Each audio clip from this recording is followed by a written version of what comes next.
There are a lot of upgrades and additions coming to the city of Tulsa, from Kirkpatrick Heights to the center of the universe. So we've invited Tulsa Mayor G.T. Bynum to be on this morning to talk about all of that and some of the plans for the new year. Good morning, Mr. Mayor. We'll jump right in. A lot of projects in the works across the city. Talk a little bit about some of these exciting things that are happening. Yeah, I mean, we're living in right now what is the greatest moment of investment in the history of Tulsa, which is saying something when you consider some of the great moments of growth that we've had. But you mentioned just a couple of those. The Kirkpatrick Heights Greenwood Master Plan is a public process that we've been going through for the last more than a year now at this point. And it's the land, most Tulsans would know it as the land just north of downtown that is vacant. It's old urban renewal land that the city's just been sitting on for about 30 years, and it's incredibly important for the growth of North Tulsa. And so we pulled together a citizen committee of North Tulsa leaders who've been leading this process to develop a master plan that will guide how that area gets developed. And that's going to be up for a vote of the city council here in just a couple of weeks. It's already been approved by the Planning Commission. And then you mentioned Center of the Universe, which has always been a great popular spot for Tulsans, but thanks to international media coverage, and in particular, most recently on the TV show Tulsa King, that has become a spot that people from all around the world are interested in seeing.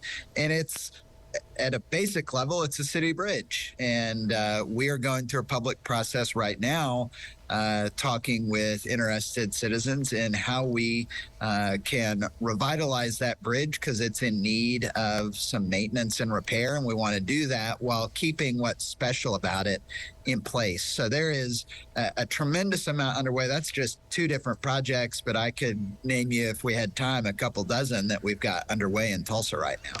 Yeah, and as we've seen this investment in Tulsa, with Tulsa King showing a lot of Tulsa, just has been renewed for season 2. Also, Reservation Dogs, Tulsa is in that as well. Does the increase in media attention and film help motivate you all at the city office to say, man, we'd like to add some projects or try to expedite this as much as, governmentally possible?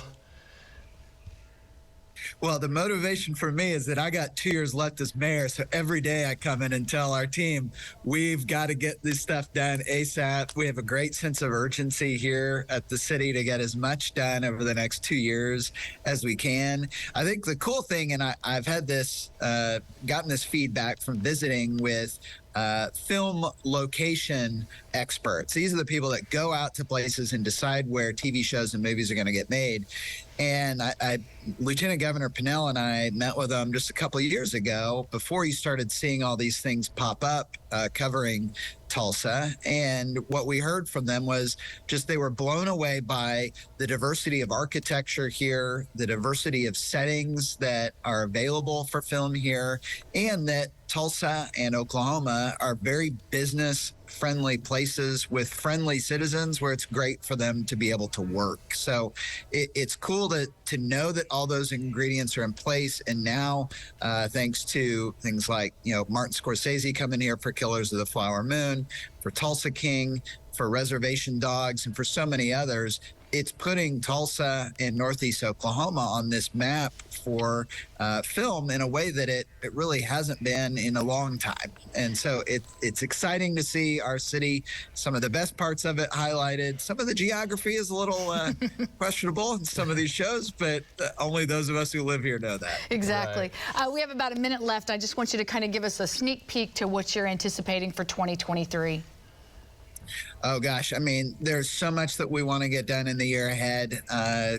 We want to open emergency, a low barrier shelter for homeless Tulsans. Most of the folks that you see on the street right now in Tulsa are there because they do not have somewhere else to go. We want to change that.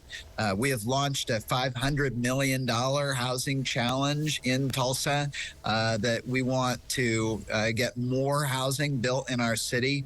We're really tapped out right now on the availability of housing because so many people want to live in Tulsa right now, which is a great problem to have. Of course, near and dear to my heart, we're going to open the new lake in the Arkansas River next year, which is going to be a huge deal for Tulsa and will change the way people use the river for recreation in our city.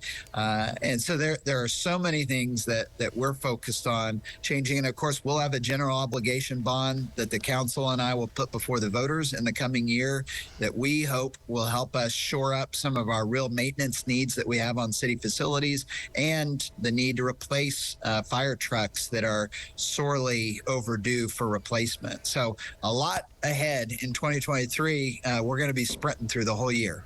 Mayor G.T. Bynum, thank you so much for your time. We appreciate it. Merry Christmas. Thank you.